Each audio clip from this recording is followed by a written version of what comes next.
Every British schoolchild knows that Francis Drake circumnavigated the globe on the Golden Hind. Fewer are aware that when he set out on the voyage in 1577, the ship was called the Pelican, and that Drake changed the name mid-voyage to manage the consequences of having beheaded one of his own officers following a rushed, and some would say, unsafe, trial.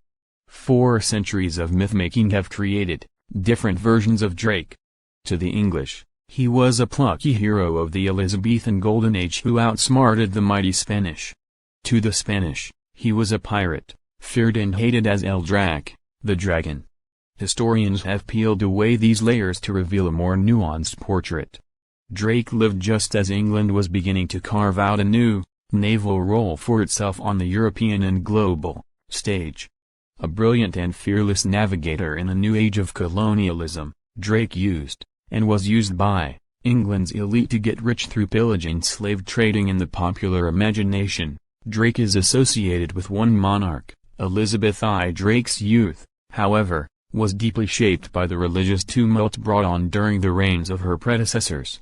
Born in 1540, late in the reign of Henry VIII, Drake was a child under the Protestant Edward VI, 1547–1553, and then the Catholic Queen Mary I, 1553–58. Drake's early years were spent on a farm in Devon in western England. After his father, a sheep shearer, became a Protestant curate in southeast England, Drake was sent to live with relatives, the Hawkins family in Plymouth. The Hawkinses, as sailors and traders, exploited the growing, transatlantic trade. Drake's life would be dominated by Plymouth, the port that would play a key role in England's colonialism, and from where the Pilgrims would set off in 1620. Enslaved Africans first arrived in colonial Virginia in 1619. John Hawkins, Drake's older cousin, became a close friend and mentor. Around age 18, Drake began sailing on the Hawkinses' boats and was already gaining experience at sea in acts of piracy against French vessels. Requiring skill, bravery, ruthlessness, and a streak of cruelty, it was a job at which Drake would excel all his life.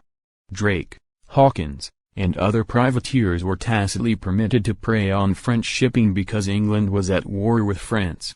This war, of benefit to Spain, was a consequence of Queen Mary's decision to wed Spain's king, Philip II in 1554. Simplified accounts of Drake often portray him as anti-Spanish and anti-Catholic. His early life, however, was marked by close links with Spain, then a global superpower. The Hawkins family business had grown in the context of Mary's alliance with Spain, and in the blurred area between merchant, privateer, and diplomat, John Hawkins forged links with Spanish merchants, with whom he carried out acts of piracy against the French. He may even have had some diplomatic role in helping broker Philip and Queen Mary's marriage, and, despite being a Protestant, was said to have attended Catholic Mass. Francis Drake's career was interwoven with that of his older cousin John Hawkins. The two played a pivotal part in establishing England's role in the so-called triangular trade. English goods were traded in West Africa for enslaved people, who were forcibly taken to the Americas, from where raw materials were brought back to England. Hawkins launched his first slave trading venture in 1562. He and Drake traveled to Sierra Leone and seized between 300 and 400 people to sell in the American colonies. The voyage was very profitable and secured backing from the Crown for future trips. Hawkins and Drake would return twice to West Africa in the 1560s and take as many as 1,200 enslaved people to the Americas. In November 1558 Mary I died, and her half-sister Elizabeth, a Protestant, became Queen of England. In the early years of her reign, Elizabeth was careful not to antagonize Spain but was aware of how the Americas were generating great wealth for Spain. Increasing its naval power and spreading the Catholic faith. Colonial expansion intrigued the Queen, and little in the way of international law governed the course that expansion could take. At the time, Elizabeth I did not have the naval power to match Spain at sea, so she needed to find a different way to challenge the Spanish Empire.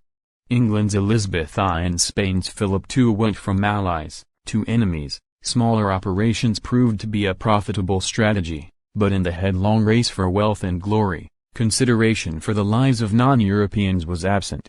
By 1562, with the help of fellow Spanish traders and the backing of a London syndicate, Hawkins broke into the lucrative transatlantic slave trade, seizing people in West Africa to sell in the Americas. Following the success of the first expedition, Elizabeth and members of her Privy Council invested in the next two trips, financially benefiting from the sale of people as chattel. Drake participated in all of Hawkins's ventures, including the operation to purchase and kidnap hundreds of people from local rulers in Sierra Leone. These 9 memorials trace the global impact of slavery. Despite their profits, Hawkins and Drake faced a problem. The Spanish crown prohibited trade between its colonies and other nations, even though colonists sought trade opportunities. Hawkins, and later Drake, developed a Baroque ritual. First, he requested a license to trade and would be rebuffed. Then he fired on the colonial settlements. In response, the Spanish put on a show of resistance. After a decent interval had elapsed, both sides worked behind the scenes to covertly buy and sell. In 1568, however, at the fort of San Juan de Ulloa, in the port of Veracruz, today in Mexico, this tactic failed. Drake was sailing under the command of his cousin Hawkins, who had docked in San Juan de Ulloa to repair and restock his 6 ships with assurances that the Spanish would not attack. The Spanish reneged, sinking or capturing 4 of the English ships. Drake and Hawkins managed to escape to safety.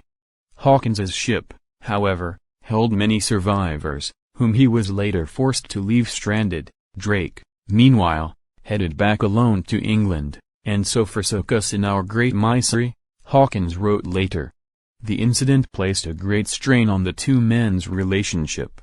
Drake, who lost goods and close friends in the attack, vowed to take revenge. Drake asserted that the incident left him with a deep hatred for both the Spanish and Catholicism.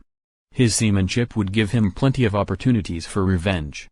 England was not officially at war with Spain, so Drake could not yet receive a letter of marque from the Queen to attack enemy ships and populations. Even so, during a series of expeditions he conducted from 1570, backed by the Crown, Drake led increasingly daring raids into the Spanish Main. In Central America Drake climbed a tall tree from which he could sight the Pacific and vowed that he would enter its waters aboard an English vessel. These early incursions into Spanish colonies included notable failures. From these, Drake learned the need for discipline and planning. Finally, in 1572, after a carefully organized raid on a treasure caravan in Nombre de Dios, today in Panama, he struck gold, or rather silver, in huge quantities. The haul allowed him to return to England with a fortune, as well as significant plunder in captured boats. The wealth and reputation of the young buccaneer had attracted the admiring attention of the Queen. Drake was now one of Elizabeth's sea dogs, a group of captains, including Hawkins, whose piracy provided a source of income for the Crown while disrupting Spain's colonial operations. The England that Drake returned to in 1573 was enjoying a brief truce with Spain. For a few years, he refrained from long-distance ventures, but in 1577 glory beckoned once more. He was appointed to command an expedition through the Strait of Magellan to the Pacific. Although the venture could not be publicly supported by the Crown, Drake did have the Queen's personal backing. In their meeting, Elizabeth reportedly told him she would gladly be revenged on the King of Spain for divers injuries that we have received. The objective of the venture was to find out places meet to have traffic. Since it was not envisaged that the fleet would have anything to trade, the Queen was guardedly saying the voyage would enrich itself and its financial backers through piracy. These as the Queen Elizabeth's first favorite pirate was an English hero, but his career has a dark side. Sir Francis Drake earned glory for England by plundering Spanish targets around the world. Now historians are exploring his part in the slave trade. For a fuller look at this sea dog.